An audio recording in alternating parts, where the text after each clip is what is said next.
Hello everybody, welcome back to a brand new video. Today I want to make a quick video about how to replace the alternator on the Kia Rio. I was having some issues with my alternator. I couldn't find a single YouTube video that would point me in the right direction on how to change it myself, because obviously sometimes you don't want to spend $200 to $300, and if you have this time to do it and you have a small amount of knowledge into mechanics, you could do this at home in literally 10-20 minutes. So this is the car in specific. It's a 2013 Kia Rio. I don't know what other cars have this same setup, but I'm gonna show you real quick how easy it is to actually change the alternator and a few of the things that I had problems with. So you go ahead, open your hood. This is what the setup looks, so you can compare it to your car. Maybe you don't know if this is the right car. Like I said, this is the Kia Rio LX.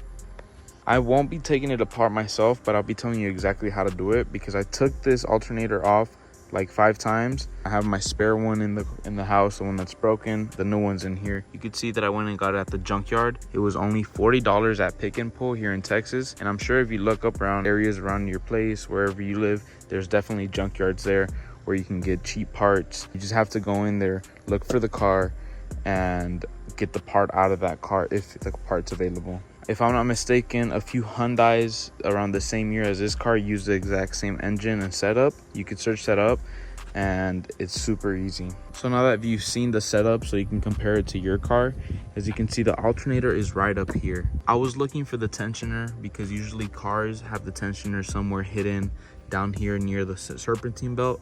The case is different. This ends up being the actual tensioner in these cars, which is the first time that I've seen something like set up like this. So the way that you go about it to even remove the belt, which you do need to, is you have to unbolt this. I think this is a 10mm, and this comes out from here. Once it's loose enough, this will slide forward. You pop this up, you take this one out. So basically, you're gonna start unloosening this one first, a little bit, not too much, just so it can move freely back and forth. Untighten this until it's loose to your hand. Pop it up, and then what I did, because I needed more space, I took these two as well. These 2 bolts right here. Take the whole mount off, put it right here. You gotta remove 3 wiring connectors just so you have more space. First is this right here, and it's super easy to remove. I could remove them right now. Look, you press down, pops off. Super simple. You can't mix them up because they're all different. That one goes to some sensor over there. This one goes to the actual alternator. This one was a bit more harder, so you have to get it from the top to the bottom. You could put a little screwdriver in here, wedge it in there, pull this out. I could probably pull it off. See, there it is. This would be the second one you remove, and the third one is down here. Let me give you a better look. This one connects to your AC compressor. Same deal. It has a little push pin. You squeeze on the sides, pops right off. With all that removed, obviously you want to remove this cover. You could just pop it off. You grab your wiring stuff, you flip it over here. There's only one more bolt after having all this off. So you would have this out of the way right here, and then the wiring harness would also be out of the way. So the only bolt left, I could see it from here. I'm going to zoom in and show you guys. It's another like 8mm or 14mm bolt that goes right there. You undo that one, and there's a very long bolt that goes from there all the way across over here. And then you start wiggling this. Grab some gloves, of course, grab from both sides, because this is not gonna be in the way. Just jiggle it, boom, boom, boom, while pulling upwards. It won't come right away, but it'll be fast. And that's how you take it out. It comes out of here perfectly fine. Okay, so now that I explained that to you, I'm gonna show you the actual alternator itself and show you how it looks and what I'm talking about, just so you can get a closer look to that. I'm gonna give you a layout of how it is.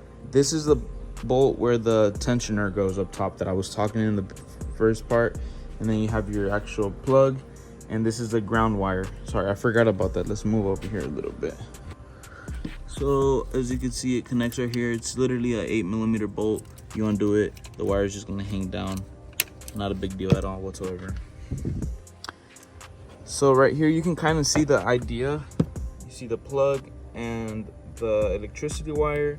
Same thing, plug, electricity wire. And then this is where your tensioner goes. So you want to take it off completely right there. And the other bolt that I'm talking about is down here, which is the one I showed you at the bottom, and it completely slides off. Now I'm going to give you a tip that made it easier for me to put the actual replacement part back on. I was having a hard time aligning this groove and this bolt into a groove that's built into the actual engine down there. What I ended up doing, which was much easier, you grab the bolt that it comes with, you put it in here, you tighten it a bit to where it has a bit sticking out. Don't fully tighten it, because when you fully tighten it, this will come in. This is like a little spacer, and it will make it harder to fit. So now having your screw here, your bolt going from side to side, being secured but not tightened at all, now you have a guide for it to go into the groove that's on there, and it's super easy. But at the end of the day, it's better to do it yourself sometimes, because you don't want to spend $200 to $300 for somebody to come fix it for you, especially if your car is stopped working at your house. You don't want to get it towed, do all these extra expenses that you need to do. It's a much easier way to get it done like that. Anyways, guys, I hope you enjoyed this video replacing the alternator on a 2013 Kia Rio. The only reason I did it because I didn't see this video up there, and if anybody else has this car and has the same issue, hopefully I can help you with it. And if I start having some issues in the future with the same car, I'll post them on here as well. With that being said, thank you for watching. Peace.